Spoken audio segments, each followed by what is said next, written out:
1. Sel merupakan objek atau benda yang hanya dapat dilihat melalui mikroskop. Hal tersebut mengindikasikan bahwa sel merupakan bagian tubuh makhluk hidup yang bersifat A. Maya, B. Mikroskopis, C. Nyata, D. Makroskopis.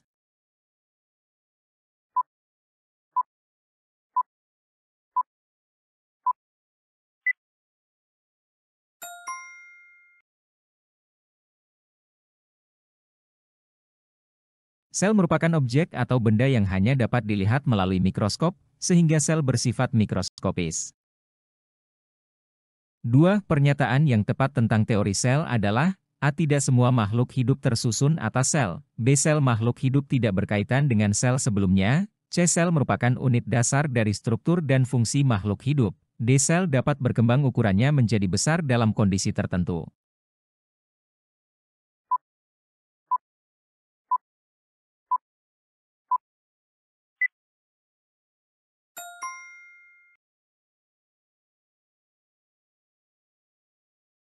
Teori sel menyatakan bahwa semua makhluk hidup tersusun dari satu atau lebih sel. Sel adalah unit dasar struktur dan fungsi dalam makhluk hidup, dan semua sel berasal dari sel sebelumnya. 3. Perhatikan gambar mikroskop di bawah ini. Perbedaan mikroskop monokuler dan binokuler pada gambar tersebut adalah A. Besar ukuran mikroskop, B. Jumlah lensa pada mikroskop, C. Ketelitian gambar, D. Penggunaan cahaya dan sinar radiasi.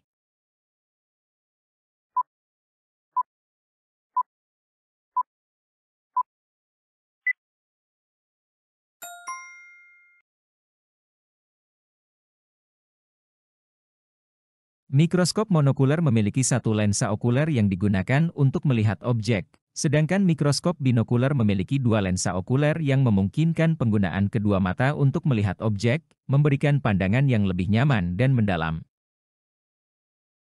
4. Bu Dewi meminta Ratif untuk mengambil mikroskop dari lemari penyimpanan di laboratorium IPA.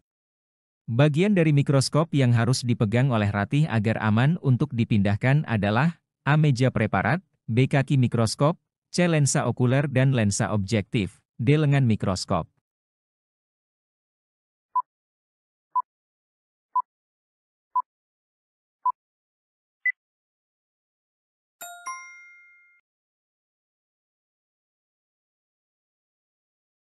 Lengan mikroskop adalah bagian yang dirancang untuk dipegang saat memindahkan mikroskop, sementara kaki mikroskop mendukung stabilitas keseluruhan, dan lensa okuler serta lensa objektif adalah bagian yang harus dijaga agar tidak terkena sentuhan langsung saat memindahkan mikroskop.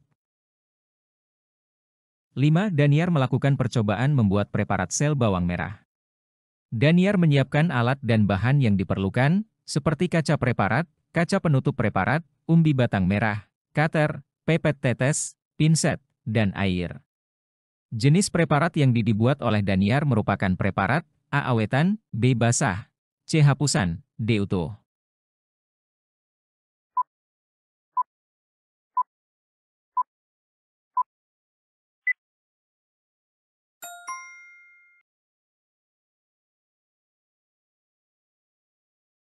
Preparat basah dibuat dengan menambahkan sedikit air, atau larutan ke spesimen yang ditempatkan di antara kaca preparat dan kaca penutup. Ini membantu menjaga spesimen tetap lembab dan memungkinkan observasi lebih jelas. 6. Perhatikan gambar bagian sel atau organel sel di bawah ini. Organel sel tersebut berfungsi memproduksi energi pada proses respirasi sel. Nama organel tersebut adalah A. Badan Golgi, B. Nukleus, C. Mitokondria, D. Vakuola.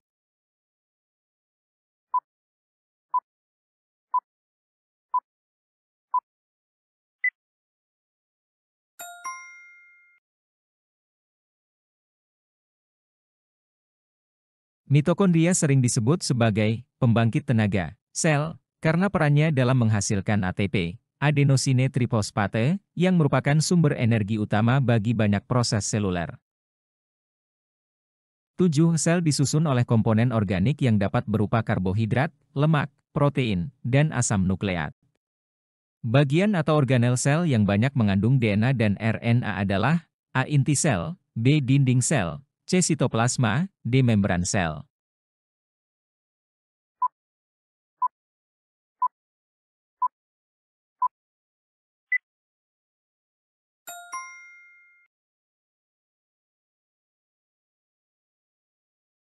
Inti sel, nukleus, mengandung sebagian besar DNA seluler yang berfungsi sebagai materi genetik. Selain itu, inti sel juga merupakan lokasi sintesis RNA yang berperan dalam proses transkripsi dan translasi. 8. Sitoplasma merupakan cairan seperti agar-agar yang tersebar di seluruh bagian sel sebagai tempat A. Fotosintesis, B. Metabolisme tubuh tumbuhan, C. Terjadinya reaksi kimia, D. Pembuangan sisa metabolisme.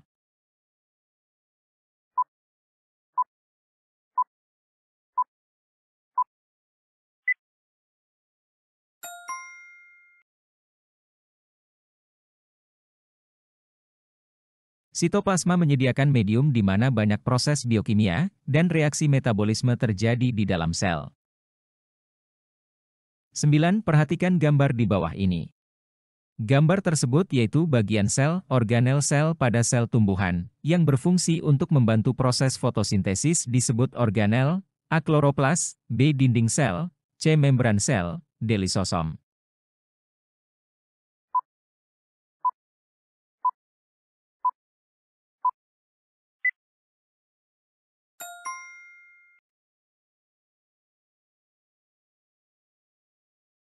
Kloroplas mengandung klorofil, pigmen yang menyerap cahaya matahari dan memungkinkan proses fotosintesis untuk menghasilkan makanan bagi tumbuhan.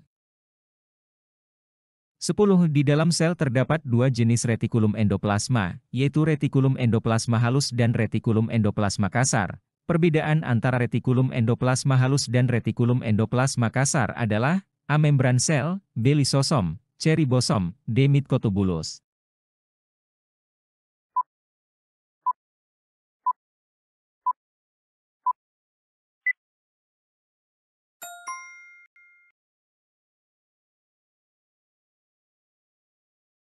Perbedaan utama antara retikulum endoplasma halus dan retikulum endoplasma kasar adalah adanya ribosom pada permukaan retikulum endoplasma kasar, sedangkan retikulum endoplasma halus tidak memiliki ribosom di permukaannya. 11. Perhatikan pernyataan berikut. 1 sel dilindungi oleh dinding sel, 2 sel tidak dilindungi oleh dinding sel, 3 sel memiliki kloroplas, 4 memiliki lisosom, 5 vakuola berukuran besar, 6 vakuola berukuran kecil. Ciri-ciri sel tumbuhan terdapat pada nomor A1, 3, 5, B1, 3, 6, C2, 3, 5, D2,4, 6.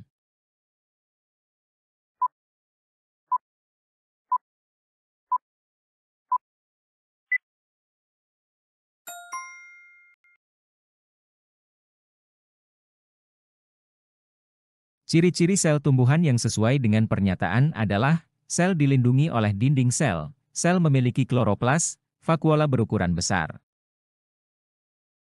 12. Pada suatu percobaan menghasilkan data bahwa daun mengandung zat makanan amilum, kandungan amilum termasuk cadangan makanan bagi tumbuhan. Organel sel yang berfungsi penting dalam penyimpanan sisa amilum tersebut adalah A. Dinding sel, B. Sitoplasma, C. Ribosom, D. Vakuola.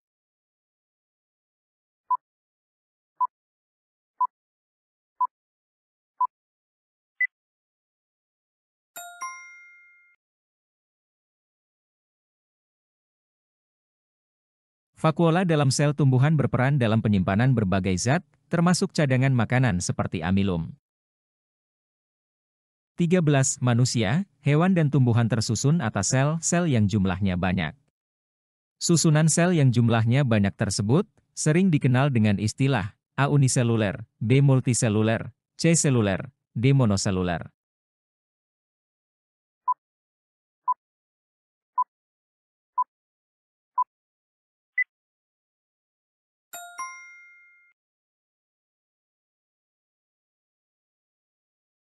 Organisme multiseluler terdiri dari banyak sel yang bekerja sama untuk menjalankan berbagai fungsi kehidupan. 14. Perhatikan gambar berikut. Gambar tersebut merupakan gambar protista. Berikut ini pernyataan yang benar tentang protista, yaitu A. Protista bermanfaat bagi kehidupan manusia, B. Protista dapat ditemukan dengan mudah pada pohon, C. Protista termasuk dalam golongan hewan, D. Protista dapat ditemukan di beberapa sampel air sungai.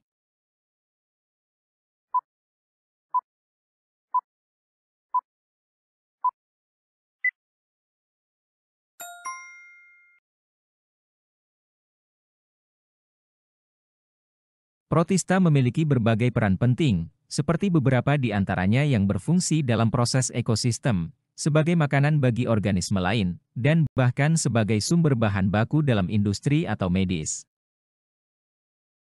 15. Pernyataan yang tepat tentang spesialisasi sel pada organisme adalah: A. Sel memiliki fungsi yang sama. B. Setiap sel memiliki fungsi yang berbeda. C. Setiap sel memiliki bentuk yang sama. D. Setiap sel memiliki bentuk yang berbeda.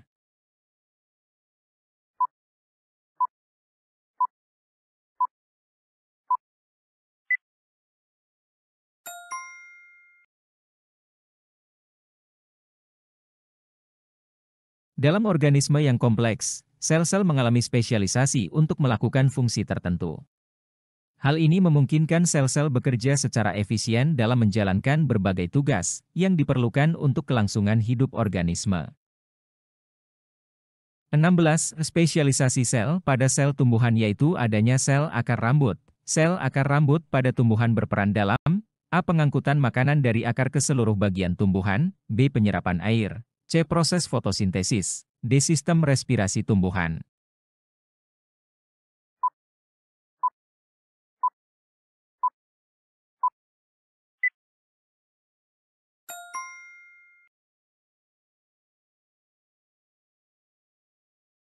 Sel akar rambut meningkatkan luas permukaan akar, yang memungkinkan penyerapan air dan nutrisi dari tanah secara lebih efektif. 17. Perhatikan gambar berikut. Gambar tersebut merupakan gambar stomata pada tumbuhan. Peran sel penjaga di sekitar stomata adalah: A. Melindungi stomata. B. Memberikan bentuk stomata. C. Membantu membuka dan menutupnya stomata. D. Menyerap kandungan karbon dioksida dari alam sekitar.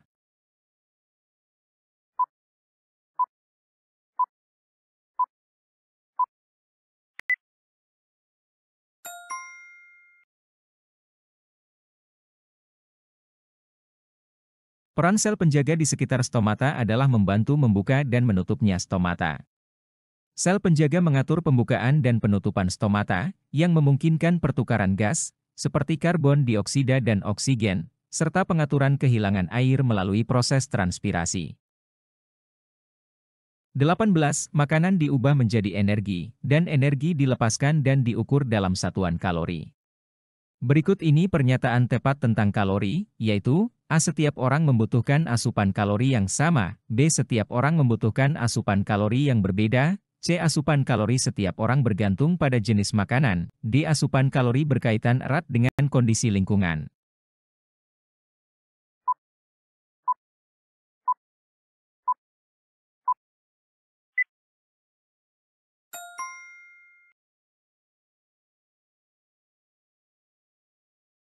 Kebutuhan kalori setiap orang bervariasi tergantung pada berbagai faktor seperti usia, jenis kelamin, tingkat aktivitas fisik, dan metabolisme individu. 19. Zat makanan yang berfungsi sebagai sumber energi yang tahan lama adalah: A. Karbohidrat, lemak, dan protein. B. Karbohidrat, lemak, dan vitamin. C. Karbohidrat, protein, dan vitamin. D. Karbohidrat dan mineral.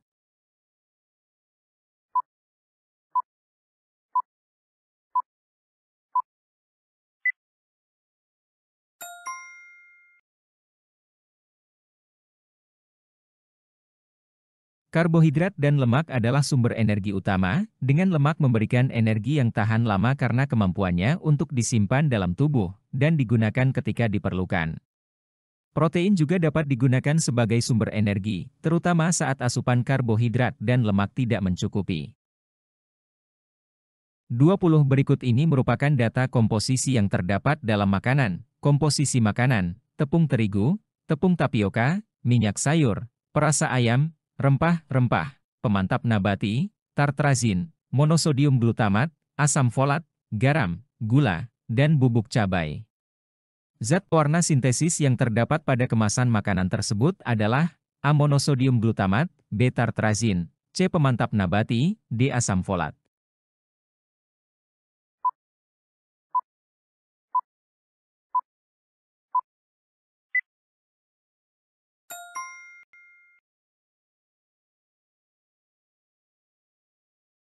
Tartrazin adalah pewarna makanan sintetis yang sering digunakan untuk memberikan warna kuning pada makanan dan minuman. Monosodium glutamat adalah penyedap rasa, pemantap nabati adalah bahan tambahan yang memperbaiki kualitas makanan, dan asam folat adalah vitamin. 21. Perhatikan gambar berikut. Gambar tersebut merupakan gambar sel tumbuhan dan sel hewan. Jelaskanlah perbedaan dari sel hewan dan sel tumbuhan berdasarkan bentuk dan organel-organel selnya.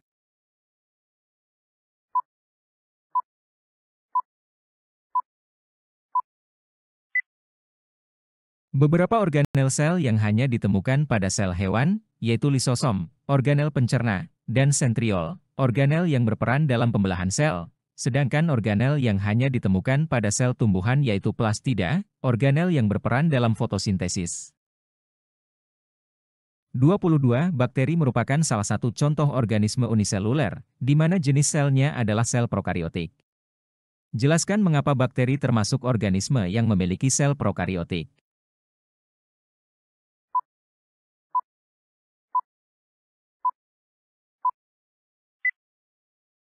Sel bakteri termasuk prokariota, karena tidak memiliki membran inti sel. 23. Sebutkan macam-macam zat aditif, yang sering digunakan dalam kehidupan sehari-hari.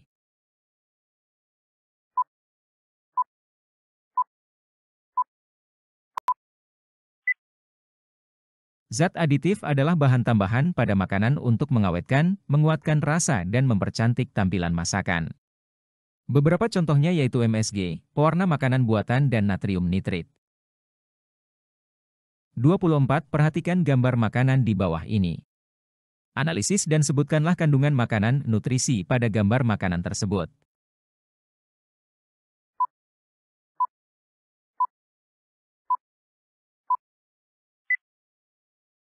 Makanan 4 sehat 5 sempurna merupakan makanan yang punya kandungan gizi lengkap yang baik untuk tubuh.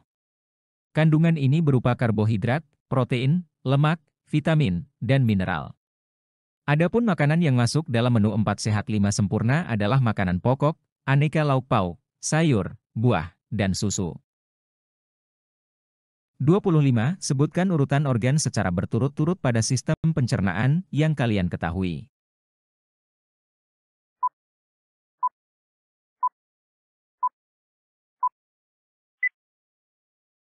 Urutan sistem pencernaan pada manusia adalah dari mulut, kerongkongan, esofagus, lambung, usus halus beserta pankreas dan hati, usus besar, rektum, serta anus.